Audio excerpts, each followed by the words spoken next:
आता पेट्रोलचा खर्च विसरा, घरी आणा इलेक्ट्रिक स्टायलिस्ट इलेक्ट्रिक गाडी। 100% भारतीय बनावटीची इलेक्ट्रिक्स ईव्ही इलेक्ट्रिक गाडी आता उपलब्ध। 5 वर्षांची वॉरंटी, आकर्षक कलर्स आणि स्पोर्ट्स डिझाइन। एकदा चार्ज करा आणि 100 ते 140 किलोमीटर पर्यंत रेंज। अत्याधुनिक सर्व्हिस सुविधा, लोन सुविधा सुद्धा उपलब्ध। आजच भेट द्या साई मोटर्स, किसान चौक, इचलकरंजी। संपर्क 93 73 27 57 52 किंवा 0230 299 77 66। नो पेट्रोल नो टेन्शन, इलेक्ट्रिकचा स्मार्ट पर्याय।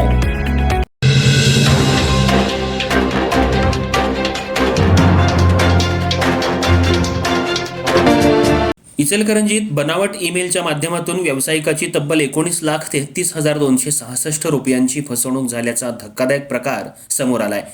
इचलकरंजीतील रामकृष्ण नगर परिसरात मिरॅकल इंडस्ट्रीज या कंपनीच्या व्यावसायिकाला एका कथित कंपनीच्या नावानं ईमेल पाठवून महागड्या उत्पादनांची ऑर्डर देण्यात आली।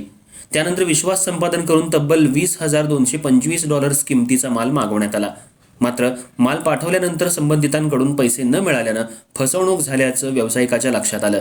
या प्रकरणी शिवाजीनगर पोलीस ठाण्यात गुन्हा दाखल करण्यात आला असून पोलिसांकडून तपास सुरू आहे।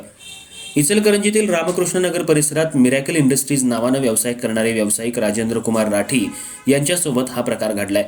पोलिसात दाखल तक्रारीनुसार 29 जून 2026 ते 15 जुलै 2026 या काळात अज्ञात व्यक्तींनी ट्रू इंडिकेटिंग LLC या कंपनीच्या नावाचा वापर करून ईमेलच्या माध्यमातून व्यावसायिकाशी संपर्क साधला। यासाठी sales@miracleindustries.com या ईमेलवरून संपर्क साधत असल्याचं भासवण्यात आलं।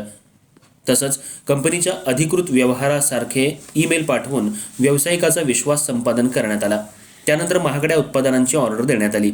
ऑर्डरनुसार व्यावसायिकानं तब्बल $20,225 म्हणजेच भारतीय चलनानुसार सुमारे 19,33,266 रुपयांचा माल संबंधितांकडे पाठवला। मात्र माल पाठवल्यानंतर त्याची रक्कम मिळाली नाही। यामुळे आपली आर्थिक फसवणूक झाल्याचं लक्षात येताच व्यावसायिकानं शिवाजीनगर पोलीस ठाण्यात धाव घेत तक्रार दाखल केली। या प्रकरणी भारतीय न्याय संहिता कलम 318(4) आणि 319(2) तसंच माहिती तंत्रज्ञान कायदा 2000 मधील कलम 66C, 66D अंतर्गत गुन्हा दाखल करण्यात आलाय। या सायबर फसवणुकीमागं नेमके कोण आहेत? बनावट कंपनीच्या नावानं ईमेल पाठवून फसवणूक कशी करण्यात आली? यामध्ये आणखी किती जणांचा सहभाग आहे याचा तपास आता पोलिसांकडून सुरू आहे। शिवाजीनगर पोलीस ठाण्याचे पोलीस निरीक्षक महेश चव्हाण यांच्या मार्गदर्शनाखाली पथक या प्रकरणाचा तपास करतायत।